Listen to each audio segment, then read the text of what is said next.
ಸಮಯದಲ್ಲಿ ಅಲ್ಲಿ ವೈದ್ಯರು ಹೋಗಿ ಚೆಕ್ ಮಾಡಿದ್ಮೇಲೆ ಗೊತ್ತಾಕತಿ, ಅಲ್ಲಿ ಪರೀಕ್ಷೆಗಳು ಮಾಡಿದ್ಮೇಲೆ ವೈದ್ಯರು ತೀರ್ಮಾನ ಬರುತ್ತೆ, ಇಲ್ಲಪ್ಪ ಇದನ್ನ ಆಪರೇಷನ್ ಮಾಡ್ಬೇಕಾದ್ರೆ ಇದನ್ನ ಬೇಜವಾಬ್ದಾರಿಯಿಂದ ಅಲ್ಲಿರತಕ್ಕಂಥ ಸರ್ಕಾರಿ ವೈದ್ಯರು ಏನು ಮಾಡಿದಾರ, ಇದನ್ನ ಹೊಟ್ಟೆಯ ಸೂಕ್ಷ್ಮವಾದ ಭಾಗಗಳಿಗೆ ಪೆಟ್ಟನ್ನು ಹಚ್ಚಿದ್ದಾರೆ, ಇದನ್ನ ಕೂಡಲೇ ಚಿಕಿತ್ಸೆ ಮಾಡಬೇಕು, ಇದನ್ನ ಚಿಕಿತ್ಸೆ ಮಾಡಿದಾಗ ಮಾತ್ರ ಬದುಕಲಿಕ್ಕೆ ಸಾಧ್ಯ ಅದನ್ನ, ಇಲ್ಲ ಬದುಕೋ ಚಾನ್ಸ್ ಇಲ್ಲ, ನಾವು ಕೂಡ ಗ್ಯಾರಂಟಿ ಹೇಳಕ್ ಬರಲ್ಲ, ಯಾಕಂದ್ರೆ ಅದನ್ನ ಒಳಗೇನಾಗಿದೆ ಇನ್ಸ್ಪೆಕ್ಷನ್ ಆಗಿದೆ, ಬಹಳ ತೊಂದರೆ ಆಗಿದೆ ಅಂತ ಹೇಳಿ ಅವನು ಕೂಡ ಚಿಕಿತ್ಸೆ ಮುಂದುವರಿಸ್ತಾರ.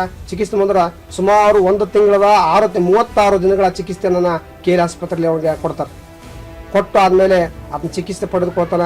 ಈಗ ಸ್ವಲ್ಪ ಸುಧಾರಿಸಿದಾನ, ಈಗೂ ಕೂಡ ಅವನಿಗೆ ನಡ್ಲಿಕ್ಕೆ ಆಗೋದಿಲ್ಲ, ಕುತ್ಕೊಳ್ಳಕ್ ಆಗೋದಿಲ್ಲ. ಅಂತಹ ಪರಿಸ್ಥಿತಿ ಒಳಗೆ ಈ ಬಡತನ ಪರಿಸ್ಥಿತಿ, ಹೊಲ ಇಲ್ಲ, ಇರತಕ್ಕಂಥ ಒಂದು ಮನೆಯನ್ನು ಕೂಡ ಮಲ್ಲಿರತಕ್ಕಂಥ ಮನೆಯನ್ನ ಸುಮಾರು 6 ಲಕ್ಷಕ್ಕೆ ಬೇರೆದವರಿಗೆ ಮಾರಿ ಇನ್ನು ಬೇರೆ ಕಡೆ ಬಡ್ಡಿ ಹಾಗೆ ಸಾಲ ತೆಗೆದು ಇವತ್ತು ಒಂದು 10 ರಿಂದ 15 ಲಕ್ಷ ಖರ್ಚು ಮಾಡಿ ತಮ್ಮ ಮಗನನ್ನ ಉಳಿಸ್ಕೊಂಡಾರ. ಆದ್ರೂ ಈಗೂ ವೈದ್ಯರು ಹೇಳ್ತಾರ ಸುಮಾರು 2 ದಿನಕ್ಕೊಮ್ಮೆ 3 ದಿನಕ್ಕೊಮ್ಮೆ ಆಸ್ಪತ್ರೆ ಬರಲೇಬೇಕು, ಇಲ್ಲಿ ಹತ್ತಿರದಲ್ಲಿ ಡೈಲಿ ಡಿಸ್ಚಾರ್ಜ್ ಮಾಡಿಸ್ಬೇಕು, ಚಿಕಿತ್ಸೆ ಮುಂದುವರಿಸಬೇಕು, ಹಾಗೂ 3 ತಿಂಗಳಾದ್ಮೇಲೆ ಮತ್ತೊಂದು ಆಪರೇಷನ್ ಮಾಡ್ತಂತ ಅಂತ ಹೇಳಿದಾರಂತ. ಇನ್ನೂ ವೈದ್ಯರು ಕೂಡ ಅವನಿಗೆ ಸರಿಯಾದ ಹೇಳಲ್ಲ. ಈಗ ನೋಡ್ರಿ, ಸರ್ಕಾರ ವೈದ್ಯರು ಬೇಲಿ ಎದ್ದು ಹೊಲ ಮೆದ್ದಂತ ಪರಿಸ್ಥಿತಿ ಆಗಿದೆ.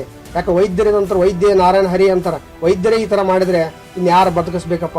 ಇವರು ಸರ್ಕಾರಿ ಸಂಬಳವನ್ನು ತಗೊಂಡು ಸರ್ಕಾರಿ ವೈದ್ಯರಾಗಿ ಇವರು